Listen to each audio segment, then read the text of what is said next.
Welcome back to Bilingual Bookshelf. Today we will be reading The Cool Bean by Jory John and Pete Oswald.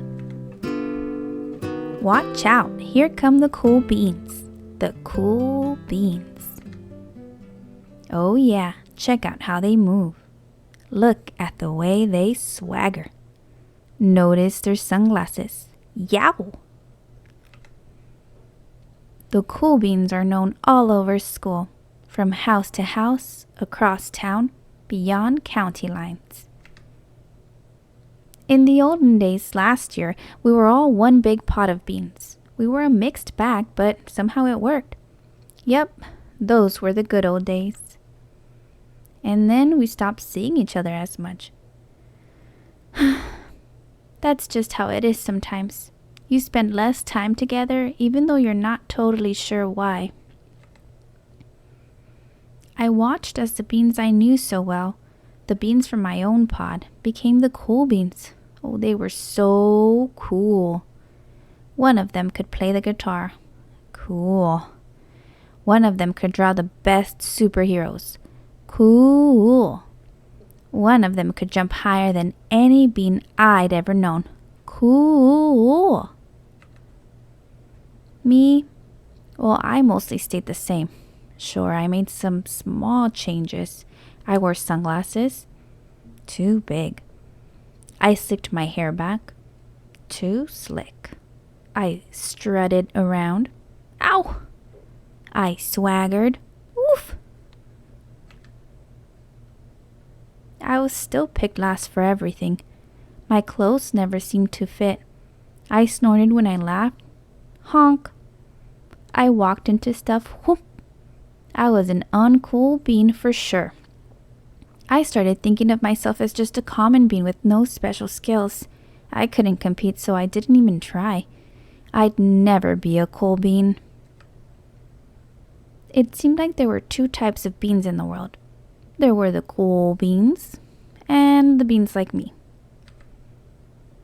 The days all blended together. I lived my life and things were just okay. I took tests and ate lunches and mostly kept to myself. The cool beans continued being cool. I mean, sure, I missed them a bit. But it's not like I was going to say anything. I felt like all that coolness had gotten in the way of our friendship. And that's how it went until one day. I was in the cafeteria. I dropped my lunch on my loafers. Oh no, not again. But then something sort of miraculous happened. Out of nowhere, one of the cool beans helped me clean it up. He didn't even say anything. He just gave me a nod. That was it.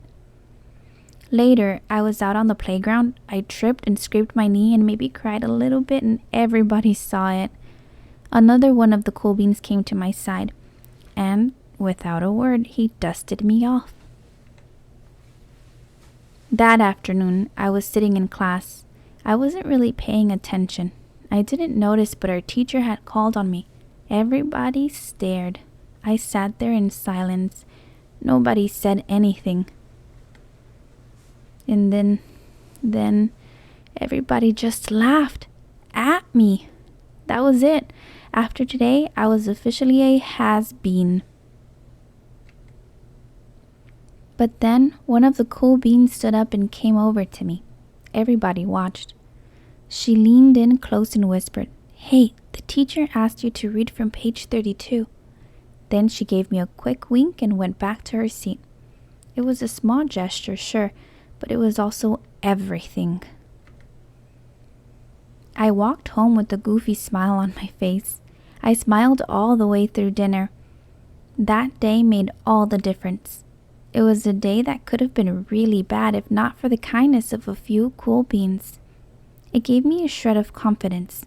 That shred of confidence has continued to grow. Somebody had my back, or a few somebodies.